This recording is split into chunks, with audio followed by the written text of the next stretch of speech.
चलता है तो अपने सामने एक पेड़ देखकर उसका संतुलन बिगड़ जाता है। गाड़ी जाकर सीधा पेड़ से टकरा जाती है और उसी जगह पर उसकी मौत हो जाती है। रायस्टार यह सब देखकर पसीने पसीने हो जाता है और फिर अगले दिन सुबह होने से पहले ही रायस्टार एक साधु बाबा को गांव में बुलाता है। वह रोते हुए रात की सारी घटना साधु बाबा को बताता है। बाबा गहरी सांस लेते हुए कहते हैं, चिंता मत करो रायस्टार, अब मैं आ गया हूँ ना, सब ठीक हो जाएगा, बस तुम मुझ पर भरोसा रखो। इतना कहकर बाबा तुरंत गहरे ध्यान में चले जाते हैं और मंत्र जाप करते हुए ध्यान लगाने लगते हैं। और कुछ देर ध्यान लगाने के बाद बाबा को दिखाई देता है करीब 50 साल पहले का दृश्य, जहाँ पर अभी उन दरवाजों का निर्माण हो रहा था। उन दरवाजों को बनाने वाला एक बहुत ही बड़ा मिस्त्री था, टंग टंग। टंग टंग एक बहुत ही नेक दिल और ईमानदार मिस्त्री था। वह हर काम बहुत ही ईमानदारी से किया करता था। पर उसका एक भाई भी था जो हूबहू उसकी तरह दिखता था और उसका नाम सहूर था। सहूर अपने भाई टंग टंग से बहुत जलता था और हर वक्त उसे रास्ते से हटाने की योजना बनाता रहता था। और फिर एक दिन सहूर ने एक योजना बनाई। दिन में टंग टंग बहुत मेहनत से उस दरवाजे को बनाता, लेकिन रात होते ही सहूर अपनी जादुई शक्तियों से उस दरवाजे को नष्ट कर देता। और जैसे ही सुबह टंग टंग उस दरवाजे को देखता तो अंदर से टूट जाता। यह सिलसिला करीब 10 से 12 दिनों तक चलता रहा। फिर इन सब बातों से दुखी होकर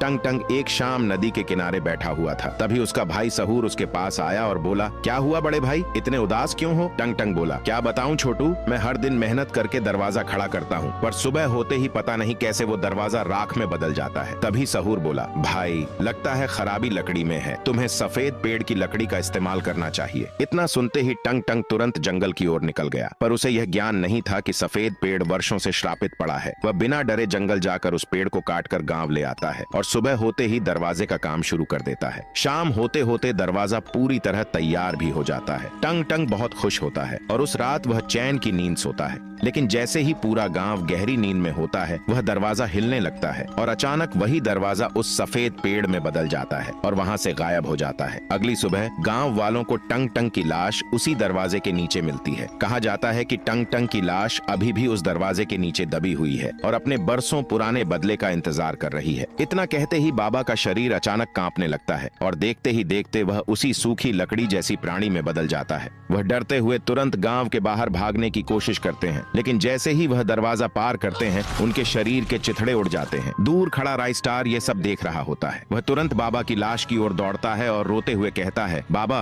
अब आप भी मुझे छोड़कर चले गए, अब मेरा अकेले का क्या होगा? तभी एक रहस्यमयी आदमी रायस्टार के पास आता है और भारी आवाज में कहता है, विलाप मत करो पुत्र, यह सहूर ही था, टंग टंग का भाई, जो रूप बदल बदल कर घूम रहा था और आज यह टंग टंग के हाथों ही मारा गया है। तभी रायस्टार बोलता है, तो अब मैं टंग टंग को किस तरह शांत करूं और इस दरवाजे के श्राप को इस गांव से कैसे हटाऊं? वह रहस्यमयी आदमी कुछ देर सोचकर बोलता है, तुम्हें अमावस्या की